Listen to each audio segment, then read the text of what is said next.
मेरे साथ दिल्ली के पूर्व सांसद संदीप दीक्षित जी मौजूद हैं। ये पूरा प्रदर्शन सर किस मुद्दे को लेकर किया? सीधी सीधी बात है। देखिए, पहली बार ऐसा हुआ है कि जो हम लोग तो खैर किस तरीके से वहां भ्रष्टाचार चल रहा है आम आदमी सरकार में, इसको बार बार उजागर कर रहे थे। अब देर आए दुरुस्त आए, लेकिन भारत सरकार को भी लगा कि हदें पार हो गई हैं और हो सकता है उनमें जो हम लोग बार बार परिलक्षित करते थे कि उनमें राजनीतिक समझौते थे, हो सकता है वो कहीं टूटा होगा। तो आज उन्होंने अपने तमाम संस्थाओं को कहा कि नहीं, जरा सा सच्चाई से इनकी तहकीकात करिए। और एक बात तो पता चल गया है कि अब अगर सही में इसमें सीरियसली तहकीकात होती है तो चाहे सिसोदिया हो, चाहे केजरीवाल हो, चाहे काबीना के बाकी मंत्रियों, कोई नहीं बचेगा। अब रेड एड क्या हुई है ये तो मैं नहीं जानता भाई। हमको सब, मैं पंजाब में 3 महीने था, बेतहाशा पैसा बट रहा था, वो तो यही आबकारी नीति का तो पैसा था जो पंजाब में बट रहा था। तो उस मामले का एविडेंस तो मिट गया है, लेकिन कागजों में कुछ मिल जाए तो देखते हैं।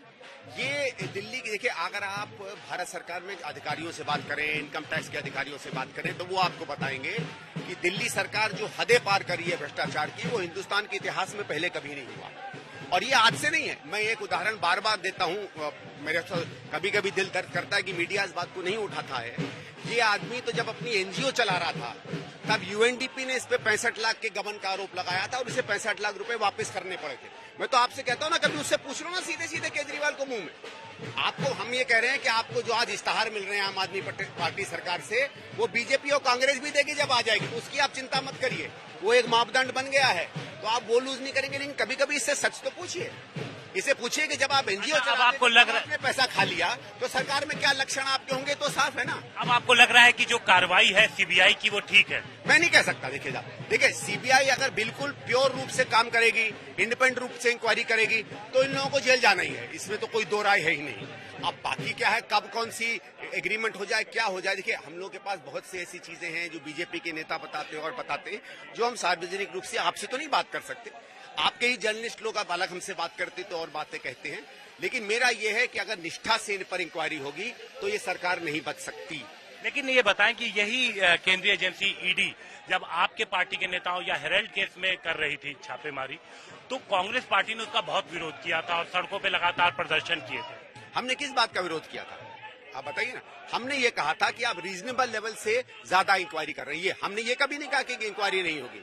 और हम राहुल जी के या प्रियंका या सोनिया जी के समर्थन में उतरे थे, ठीक है, ये भी उतरे समर्थन में, कौन मना कर रहा है। लेकिन देखिए, बात दूसरी है।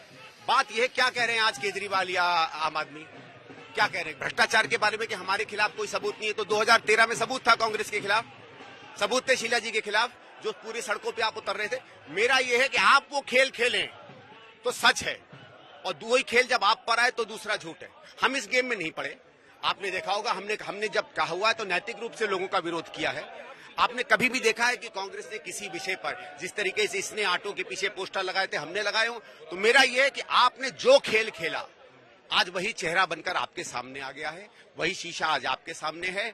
आपने जिन मापदंडों से और सरकारों को भ्रष्ट बनाया था, आज उनसे ज्यादा मापदंड हैं। तो आपको तो और कुछ नहीं तो नैतिक समझकर ही संन्यास ले लेना चाहिए। लेकिन संन्यास आप नहीं ले पाएंगे, क्योंकि संन्यास के लिए आपको तिहाड़ जेल ही मिलेगा।